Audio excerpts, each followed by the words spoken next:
আমি বরুণ মজুমদার। আজ আমি দেখাবো ট্রান্সফরমারের কীভাবে শর্ট সার্কিট টেস্ট করতে হয়। তো আমরা এখানে একটি সিঙ্গেল ফেজ ট্রান্সফরমার নিলাম। এই সিঙ্গেল ফেজ ট্রান্সফরমারে আমাদের শর্ট সার্কিট টেস্ট করব। তো আমাদের শর্ট সার্কিট টেস্টে মূলত করা হয় আমাদের ফুল লোড কপার লস বের করার জন্য, ইকুইভ্যালেন্ট রেজিস্ট্যান্স এবং ইকুইভ্যালেন্ট ইম্পিডেন্স এবং ইকুইভ্যালেন্ট রিঅ্যাকট্যান্সের মানগুলো বের করার জন্য আমাদের মূলত শর্ট সার্কিট টেস্টটা করা হয়। তো আমরা এই ট্রান্সফরমারের শর্ট সার্কিট টেস্ট করতে হলে আমাদের সাধারণত আমাদের লো সাইডকে শর্ট করতে হয়। আমাদের লো সাইডকে আমরা শর্ট করব এবং হাই সাইডে আমাদের রেটেড কারেন্ট দিতে হবে। হাই সাইডে আমি আবার বলতেছি, হাই সাইডে আমাদের রেটেড কারেন্ট, আমরা কখনো ভোল্টেজ দিয়ে আমরা করব না, আমরা রেটেড কারেন্ট দেখে আমরা হাই সাইডে সাপ্লাই দিতে হবে। আচ্ছা, তো আমাদের এই রেটেড কারেন্ট আমাদের ট্রান্সফরমারের নেম প্লেটে দেওয়া থাকবে। তো যেহেতু আমরা সাপ্লাইটা আমাদের অ্যামিটার, ভোল্টমিটার, ওয়াট মিটারগুলো আমরা যেহেতু হাই সাইডে ইউজ করব, তো আমাদের হাই সাইডের রেটেড কারেন্ট আমাদের খেয়াল রাখতে হবে। তো এখানে হাই সাইডের আমরা একটু খেয়াল করি। হাই সাইডের রেটেড ভোল্টেজ হচ্ছে আমাদের 440 ভোল্ট এবং রেটেড কারেন্ট হলো আমাদের 2.84। হয়তো বা ভিডিওতে বোঝা যাচ্ছে কি না। তো এখানে আমরা 2.84 হচ্ছে আমাদের হাই সাইডের রেটেড কারেন্ট। তো আমরা এই 2.84 আমরা এই ভেরিয়াকের মাধ্যমে আমরা 2.84 অ্যাম্পিয়ার কারেন্ট আমরা রেটেড কারেন্ট দেব। তো আমরা এখানে একটা ভেরিয়াক ইউজ করলাম। এই ভেরিয়াক আমাদের এখানে সাপ্লাই লাইন এখানে সিঙ্গেল ফেজ সাপ্লাই লাইন নিলাম। এখানে ভেরিয়াকের এই পয়েন্ট এবং বি পয়েন্টে দিলাম প্রাইমারি সাইডের, এবং এর আউটপুটটা আমরা এই ঠিক এই পয়েন্ট এবং বি পয়েন্ট থেকে পাবো। তো আমরা দেখতেছি, আমরা একটু সার্কিট ডায়াগ্রামটা দেখি। সার্কিট ডায়াগ্রামেতে আমাদের লো সাইডটা, আমরা শর্ট সার্কিট টেস্টের লো সাইডটা আমাদেরকে ট্রান্সফরমারের লো সাইডটাকে শর্ট করতে হয়। তো এখানে ট্রান্সফরমার লো সাইড হলো 0 থেকে 220 ভোল্ট। তাহলে 0 থেকে এই 220 ভোল্টকে আমরা শর্ট করব। তাহলে এই 0 থেকে 220 ভোল্টকে আমরা শর্ট করলাম। তাহলে আমাদের লো সাইড শর্ট থাকলো। আর আমাদের হাই সাইডে আমাদের অ্যামিটার, ভোল্টমিটার এবং ওয়াট মিটার সংযোগ করব। তো এখানে আমরা মাল্টিমিটারকে আমরা অ্যামিটার এবং ভোল্টমিটার হিসেবে ইউজ করি। যেমন এই মাল্টিমিটারটাকে আমরা ভোল্টমিটার হিসেবে ইউজ করলাম, আর এই মাল্টিমিটারটাকে আমরা অ্যামিটার হিসেবে ইউজ করলাম। এটার রেঞ্জ আমরা 10 অ্যাম্পিয়ার রাখি। হ্যাঁ, এটা অ্যামিটার হিসেবে ইউজ করলাম। এখানে এসি এবং অ্যামিটার, আর এখানে যেহেতু এটা ভোল্টমিটার, এখানে দেখি এসি ভোল্টমিটার। তাহলে হ্যাঁ, ঠিক আছে, এটা আমাদের সেটআপ। আর আমরা এখানে ওয়াট মিটার হিসেবে আমরা একটা ডিজিটাল ওয়াট মিটার নিলাম। এই ওয়াট মিটারের সাহায্যে আমরা ওয়াট, পাওয়ার ফ্যাক্টর এবং ভোল্টেজ এবং অ্যাম্পিয়ার সবগুলো মানে পাই।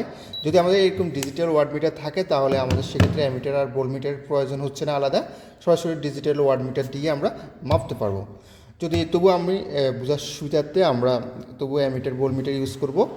আর যাদের কাছে ডিজিটাল ওয়াট মিটার নেই, শুধুমাত্র অ্যানালগ ওয়াট মিটারগুলো আছে, ভিডিওর শেষে আমরা অ্যানালগ ওয়াট মিটারের কানেকশানটা দেখাবো। তো আমরা এখন শুরু করি। প্রথমে আমরা আমাদের সাপ্লাইতে কি রেটেড কারেন্ট দিতে হবে হাই সাইডে। তো আমাদের রেটেড কারেন্টে দেওয়ার জন্য আমরা প্রথমে ইউজ করলাম যে একটা ভেরিয়াক ইউজ করলাম। তো ভেরিয়াকের আমাদের প্রথম প্রান্তটা নিই। তাহলে আমাদের দেখতেছি ভেরিয়াকের প্রথম প্রান্তটা কোথায় গেছে, প্রথমে অ্যামিটারে গেল। তো আমাদের অ্যামিটার ইউজ করি, অ্যামিটারে কমনে দিই। আর অ্যামিটারের এই বাকি পয়েন্টটা অ্যামিটার থেকে, আর অ্যামিটারের অন্য প্রান্তটা আমাদেরকে গেছে কারেন্ট কয়েল মানে ওয়াট মিটারের কমন পয়েন্টে গেছে। এই পয়েন্টটা হচ্ছে কমন পয়েন্ট, এই পয়েন্টটা কমন পয়েন্ট আমাদের ওয়াট মিটারের কমন পয়েন্টে আসবে। তো আমরা একটা ওয়াট মিটারের কমন পয়েন্টে কানেকশানটা দিই। অ্যামিটারের পরের প্রান্তটা আমাদের গেল ওয়াট মিটারের কমন পয়েন্ট, অ্যামিটারের পরবর্তী পয়েন্টে গেল ওয়াট মিটারের কমন পয়েন্ট। হ্যাঁ, আমরা কমন পয়েন্টে দিলাম। তো আমরা একটু দেখি এই ওয়াট মিটারের কানেকশানটা। তো আমরা এই ওয়াট মিটারের এই পয়েন্টটা হলো আমাদের কমন, এইটা কমন পয়েন্ট। আর ওয়াট মিটারে দেখলাম দুইটা কয়েল, একটা সিসি, একটা হলো আমাদের পিসি। তা আমাদের এই কমন পয়েন্ট থেকে এই দিকে হলো সিসি কয়েল। যেমন এখানে অ্যাম্পিয়ার মানে আমাদের সিসি মানে কারেন্ট কয়েল, অ্যাম্পিয়ার দ্বারা আমরা বুঝতেছি সহজে। এই পয়েন্টটা হলো আমাদের সিসি, ভিতরে এখানে সিসি কয়েলটা আছে। তো সিসি কয়েলের এটা শেষ প্রান্ত। তো আমাদের এটা শেষ প্রান্ত যেহেতু, এই সিসি কয়েলের শেষ প্রান্ত কোথায় গেছে, আমাদের ট্রান্সফরমারের একটা হাই সাইডে গেল। তো আমাদের এখানে ট্রান্সফরমার হাই সাইড 440 ভোল্ট। তো এই হাই সাইডে আমরা এই সিসি কয়েলের শেষ প্রান্তটা আমরা ইউজ করলাম। আর আমাদের ওয়াট মিটারের আরেকটা পয়েন্ট আছে, কমন থেকে এসে এটা পিসি কয়েলে গেল, পিসি কয়েলের এবং শেষ প্রান্ত। তো আমাদের এখানে এই কমন পয়েন্ট থেকে আমাদের পিসিটা হলো এদিকে। কীভাবে বুঝলাম, এখানে পিসি মানে প্রেশার কয়েল। তো আমরা জানি পিসি মানে প্রেশার কয়েল মানে ভোল্টেজ মেজার করে, এখানে ভোল্টেজের সংকেত আছে। তাহলে এই পিসির হলো এই পয়েন্টটা হলো আমাদের শেষ প্রান্ত, পিসির এই পয়েন্টটা আমাদের শেষ প্রান্ত এখানে। তো এই পিসির শেষ প্রান্তটা আমাদের কী করলো, ট্রান্সফরমারের অন্য সাইডে গেলো এবং এবং এবং আমাদের ভেরিয়াকে গেলো। তো এটা ট্রান্সফরমারের আমাদের অন্য সাইড, তো এখানে দিলাম আরেকটা, এখানে গেলো আরেকটা গেলো কি আমাদের ভেরিয়াকের আমাদের এখনও দেখতেছি আরেকটা পয়েন্ট এখনও খালি আছে।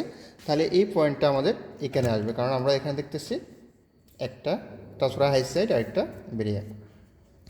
তো এই হলো আমাদের সেটআপটা। এখনও আমরা ভোল্টমিটারের কানেকশনটা দিই নাই। আমরা ভোল্টমিটারটা দেখলাম কি আমাদের যে ভেরিয়াকের সাথে যে পাওয়ার সাপ্লাই দিচ্ছি তার সাথে কি আছে, প্যারালালে আছে। তো তাহলে আমাদের এই ভোল্টমিটারটা আমাদের এই দুইটা পয়েন্টে আমাদের অ্যাড হবে। তো আমাদের যেহেতু এই দুইটা পয়েন্টে অ্যাড করা আর এই পয়েন্টে আর আমাদের এই তারটার এই পয়েন্টে অ্যাড করা একই কথা। তো আমাদের এখানে যেহেতু অ্যাড করতে একটু সমস্যা হচ্ছে নবে, তো আমরা এখান থেকে ইউজ করি। তো আমরা এই পয়েন্টটাকে এখান থেকে পাওয়ারটা নিই ভোল্টমিটারের জন্য, যেমন এই পয়েন্টের জন্য আমরা এই পয়েন্টটা পেলাম, এটা ভোল্টমিটারে অ্যাড করলাম এক প্রান্তে। আবার আমরা তার নিই এই পয়েন্টের জন্য আমরা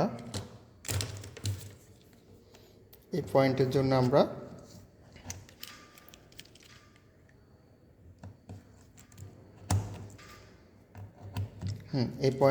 আমরা আরেকটা তার নিলাম, তারটা আমাদের ভোল্টমিটারে আরেকটা প্রান্তে দিলাম। তাহলে আমাদের অ্যামিটার, ভোল্টমিটার এবং ওয়াটমিটারের কানেকশানটা হলো ট্রান্সফরমারের হাই সাইডে। তো আমরা জানি ট্রান্সফরমারের হাই সাইডে এখন রেটেড কারেন্ট দিতে হবে। আমরা তো আগে দেখলাম রেটেড কারেন্ট হাই সাইডের জন্য 2.84 ছিল তার নেম প্লেটে। তো আমরা 2.84 দেওয়ার জন্য আমরা আগে একটু ভেরিয়াকটা দেখি আগে জিরো পজিশনে আসছে কিনা, কারণ এখানে সামান্য ভোল্টেজে আমাদের অনেক কারেন্ট যাবে, কারণ এখানে কি যেহেতু শর্ট আছে, আমাদের লো সাইডটা শর্ট আছে। তো সেই ক্ষেত্রে আমাদের ভোল্টেজটা সেক্ষেত্রে আমাদের ভোল্টেজের দিকে খেয়াল না করে আমাদের খেয়াল করতে হবে কারেন্টের দিকে, কারণ আমাদের সামান্য ভোল্টেজে আমাদের অধিক কারেন্ট প্রবাহিত হবে, কারণ যেহেতু সার্কিটটা এখন শর্ট। আমরা পাওয়ারটা দিই, আমাদের ভোল্টেজ এখনও ভোল্টেজের ঘরে দেখতেছি, আমরা ভোল্টেজের দিকে তাকাবো না, আমরা তাকাবো কি অ্যামিটারের দিকে, কারণ আমাদের রেটেড কারেন্টের দিকে খেয়াল করতে হবে। তো আমাদের এখন রেটেড কারেন্ট যেহেতু 2.84, আমি আবারও বলতেছি আমরা ভোল্টেজের দিকে খেয়াল করবো না, আমরা খেয়াল করবো কোথায়, আমরা কারেন্টের দিকে খেয়াল করব, যেহেতু শর্ট সার্কিট এটা। তো আমাদের 2.84 দিতে হবে, কারণ আমার এই বেশি কারেন্টে প্রবাহিত হলে কিন্তু আমাদের কয়েলটা পুড়ে যেতে পারে। তাহলে আমাদের রেটেড কারেন্ট 2.84। তো আমরা এখানে তাড়াতাড়ি খুব দ্রুত নিই, আমাদের রেটেড কারেন্ট 2.84 পেলাম, আমাদের ভোল্টেজটা পেলাম 18.64 আমরা দেখি রেটেড ভোল্টেজ। আর আমরা ওয়াট পেলাম আমাদের 49। তো আমাদের এখানে পাওয়ার ফ্যাক্টর 0.94 পাচ্ছি, এবং এখানে একটু আমরা ভোল্টেজ এবং কারেন্টটা পাবো। তো এই ছিল আমাদের শর্ট সার্কিট টেস্টের আমাদের মেজারমেন্টগুলো। তো আমাদের শর্ট সার্কিট টেস্টের আমাদের খুব দ্রুত মানগুলো নিতে হবে, কারণ আমাদের শর্ট সার্কিটে যেহেতু আমাদের হাই সাইডে আমাদের 2.84 দিচ্ছি, কিন্তু আমাদের লো সাইডে কিন্তু কারেন্ট আরও বেশি যাচ্ছে, কারণ এটা কি সাইডে যেহেতু ভোল্টেজ কম কারেন্টটা বেশি হবে, সেখানে আমাদের 4 অ্যাম্পিয়ার বা আরও বেশি অ্যাম্পিয়ারের উপরে যাচ্ছে, আমাদের কয়েলটা হয়তো বা গরম হয়ে যেতে পারে, সেজন্য আমাদের দ্রুত মানগুলো আমাদের নিতে হবে।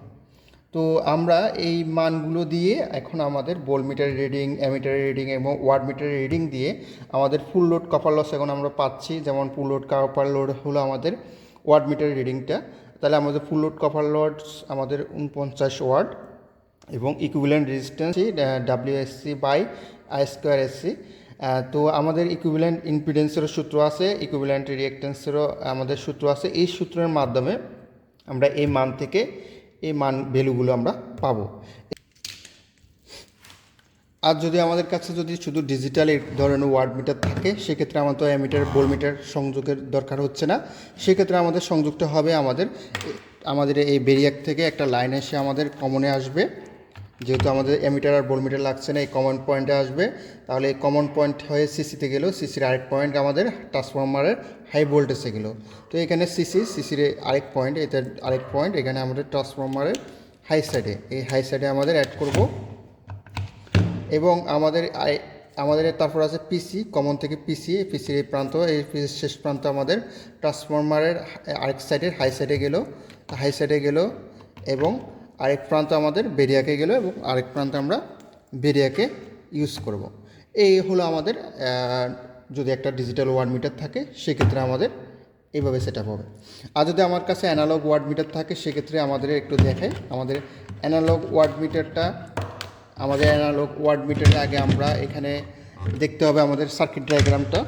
তো আমাদের এখানে সার্কিট ডায়াগ্রাম আছে, আমরা সার্কিট ডায়াগ্রামের এখানে দেখতেছি এখান থেকে এখানে আসলে আমাদের সিসির কয়েলের প্রথম প্রান্ত এবং সিসি কয়েলের শেষ প্রান্ত, এবং এখানে হলো আমাদের পিসি কয়েলের প্রথম প্রান্ত, পিসি কয়েলের শেষ প্রান্ত এখানে। কারণ আমরা এখানে একটু দেখাই ওয়াট মিটারের নব, এখানে আমাদের অনেকগুলো নব আছে। এটা হলো সিসি কয়েলের প্রথম প্রান্ত। তো এই আমাদের এই সিসির প্রথম প্রান্ত এবং এটার পিসির প্রথম প্রান্ত, আমরা এ দিয়ে আমরা এখানে বুঝতেছি, বি দিয়ে এখানে পিসির বুঝতেছি। সিসি এবং পিসি একটা বিন্দুতে শর্ট ছিল, তো এই সিসি এবং পিসি এটাকে আমরা একটা শর্ট করে এখানে অ্যামিটার থেকে যে লাইনটা আসবে, এই লাইনটা এখানে দেবো, এই দুইটাতে শর্ট করে এখানে দেব। আর আমাদের সিসির শেষ প্রান্ত, সিসির এই শেষ প্রান্ত আমাদের 10 অ্যাম্পিয়ার অথবা 2 অ্যাম্পিয়ার। তো এগুলো হচ্ছে রেঞ্জ। আমরা শেষটাকে আমরা 10 অ্যাম্পিয়ারে ধরি, সিসির শেষ প্রান্ত এখান থেকে আমাদের যাবে, এখান থেকে সিসির শেষ প্রান্ত থাকবে ট্রান্সফরমারের হাই সাইডে। আর এই পিসির প্রথম প্রান্ত, এটা শেষ প্রান্ত হলো আমাদের এইখানে 120 রেঞ্জ আছে আর 240 ভোল্টের রেঞ্জ আছে। আমরা 240 ভোল্টের রেঞ্জটাকে ধরি শেষ প্রান্ত, এই পিসির শেষ প্রান্ত 240 ভোল্টের রেঞ্জ এটা। তো এটা যাবে আমাদের ট্রান্সফরমারের অন্য একটি প্রান্তে এবং আমাদের ভেরিয়াকের আরেক প্রান্তে যাবে। তো আমাদের এখান থেকে তাহলে ট্রান্সফরমার অন্য প্রান্ত এবং ভেরিয়াকের আরেক প্রান্ত যাবে। এই ছিল আমাদের অ্যানালগ ওয়াট মিটার। তো আমাদের এই অ্যানালগ ওয়াট মিটার এবং অ্যামিটার ভোল্টমিটার অ্যাড করে আমরা সেখানে ভ্যালুগুলো পাবো। তো এই ছিল আমাদের শর্ট সার্কিট টেস্ট ট্রান্সফরমারের। তো আমাদের ক্লাস থেকে উপকৃত হলে অবশ্যই কমেন্ট বক্সে জানাবেন, আর আমাদের চ্যানেলটি সাবস্ক্রাইব করবেন। আর আমাদের ইলেকট্রিক রিলেটেড সকল ভিডিও আমাদের চ্যানেলের প্লে লিস্টে গেলে, আপনাদের ইলেকট্রিক্যাল রিলেটেড চ্যানেলের প্লে লিস্টে গেলে আপনারা ভিডিওগুলো পাবেন। সবাই ভালো থাকবেন, সবাইকে ধন্যবাদ।